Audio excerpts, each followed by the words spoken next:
Hey guys, my name is Catherine and welcome to my channel. And I feel like I haven't done a video about traveling in a while, and I love traveling so much. When I started this channel, I wanted to focus a lot on travel, but this was essentially like my quarantine project, and I was not doing any traveling besides a few road trips here and there, which I did vlog. But I wanted to do a travel video today because I've been watching a lot of travel content lately, and as vaccinations have been rolling out, I got my first dose last week, the idea of traveling is starting to seem somewhat more realistic and possible, and so I wanted to kind of dive back into it.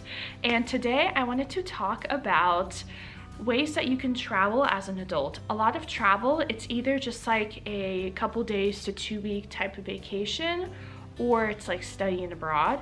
But in reality, there's actually a lot of ways to be able to travel as an adult, and ways that will pay you to travel so you don't have to worry about funding your travels or how you're going to make it happen, because I know that typically the number one reasoning behind why people can't travel is due to finances. The first one I wanted to cover is remote year, which is something I saw on like a social media Facebook ad type thing quite recently, like within the last 2 weeks, and it's just been on my mind because it's something that I actually kind of really want to do. And it is basically a year where you are just remote and you live remotely. So I like to think of it as like study abroad for working adults. You don't have to commit to a whole year, but they have 1 month, 4 month, or 12-month programs.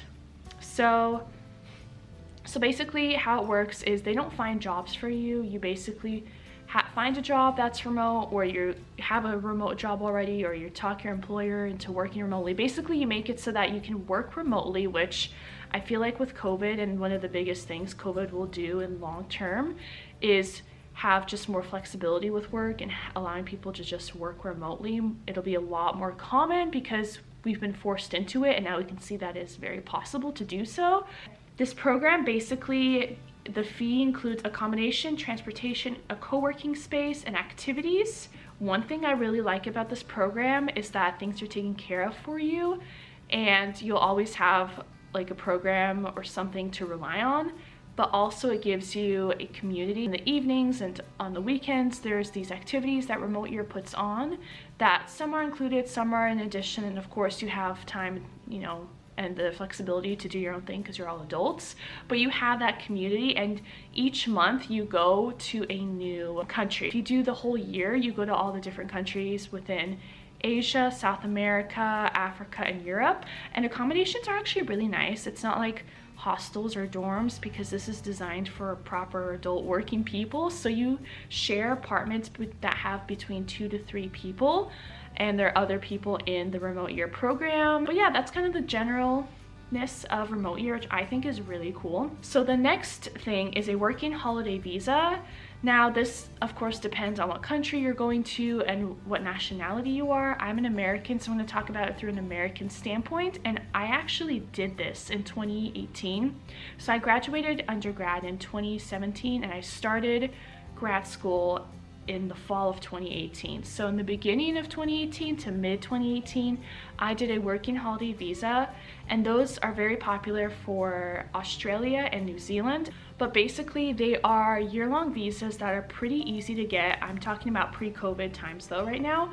I'm not sure how it is now, but pretty easy to get. I got mine really quickly. The aim of this is to foster a relationship with the US and Australia/New Zealand, where young people can experience that country's culture. Jobs are normally in admin, hospitality, retail, etc. It's not usually a program where people go to like kickstart their careers. It's really just a way for people to be able to travel long term, but also be able to work along the way in that country to supplement their travels. The next one is teaching English abroad. I know you can do this in so many different countries.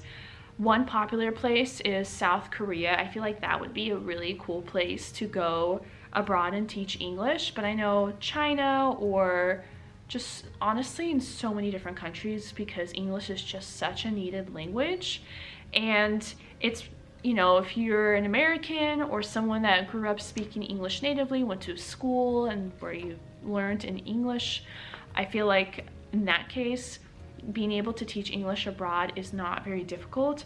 You just need to have a university degree, and it could be in anything, along with, of course, knowing English. And then you're going to need the TEFL certification to teach English abroad, and it's basically just going through a course where you have some kind of basis to go off to be able to teach English abroad.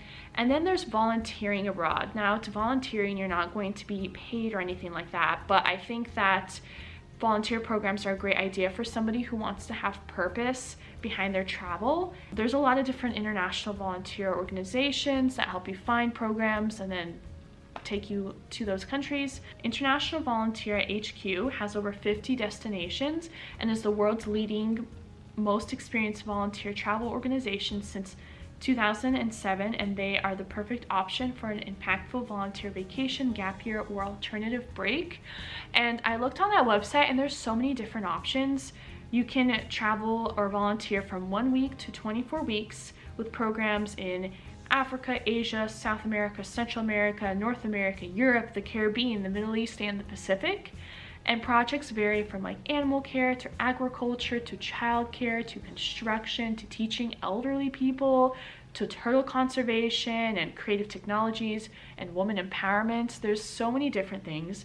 I feel like if I were to go, I'd want to do something maybe in like animal care or like turtle conservation. That'd be really cool. I'm really passionate about the environment and sustainability, but I also love animals, so maybe doing something like that would be really awesome.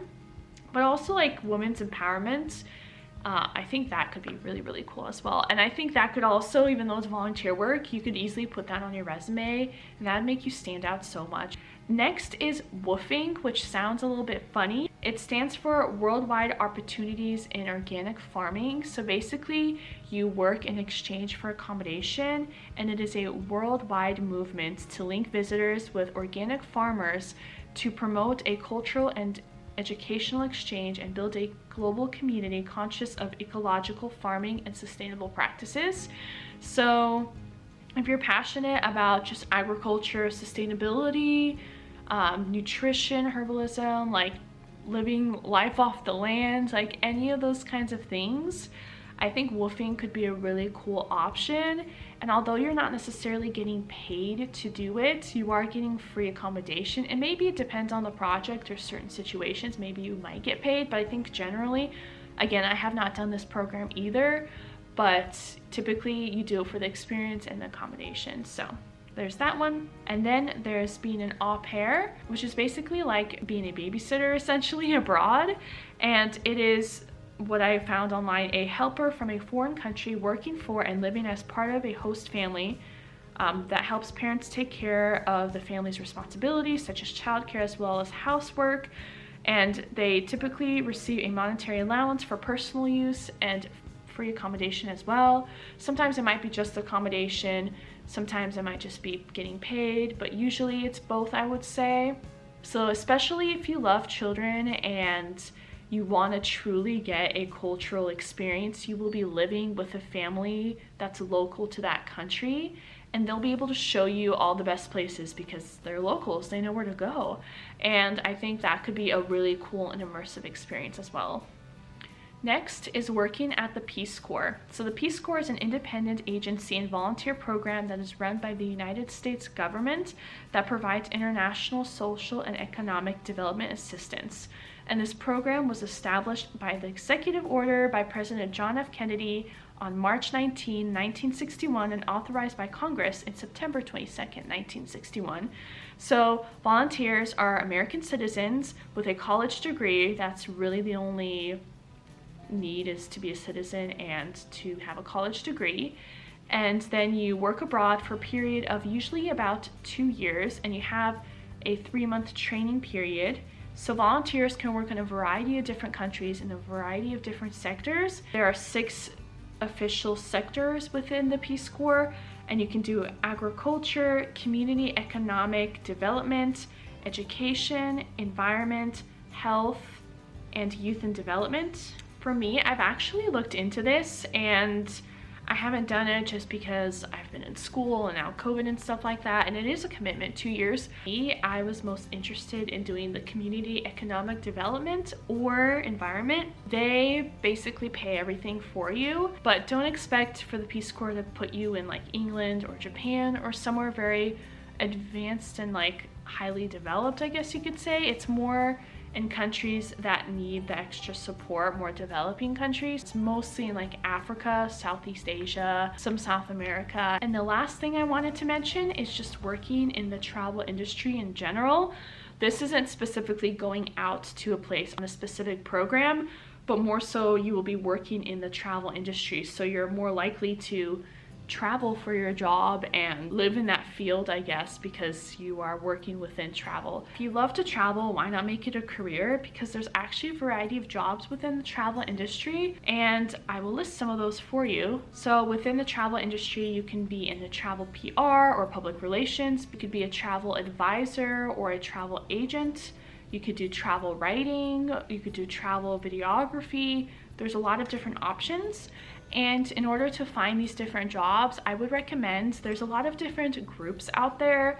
I was actually on TikTok and I found a group called the Round Trip Collective, and it's basically started by this girl named Lindsay, and she works in travel PR or public relations along with travel writing. And during COVID, during quarantine, she decided to start this community of students or of people who want to get into the travel industry. And because she has all of, she's been working in it for a few years, she knows the ins, she has a lot of connections, she's helping people find jobs. So you join a Facebook group and there's all the other people who are like-minded and want to get into the travel industry. So it's an exclusive group, and she posts jobs on there, ones that haven't been posted publicly yet, so you get access and you make connections, which are vital when it comes to getting jobs. One of the biggest things, I feel like.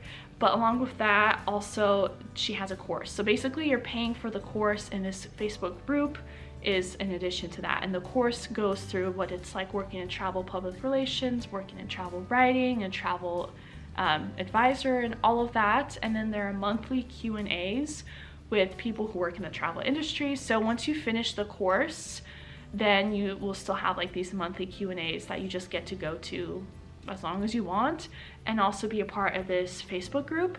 And then through that, I was actually able to find somebody else who works in the travel industry, and she's a travel advisor or a travel agent. She has her own Facebook group. So once I found this one person in this one program, it's opened doors to just knowing about all these different opportunities out there. So that has been my list of ways that you can travel as an adult. So yeah, so that has been my video, and I hope that it has been helpful. I will try to leave links down below so that you guys can learn more about them. And if you've done any of these programs, if you're interested in any of these programs, if you have any questions or comments or anything like that, please let me know down below. If you have anything that you want me to cover in the future, travel related or not, let me know. And I hope you have a great day, and I hope to see you in a future video of mine. Bye.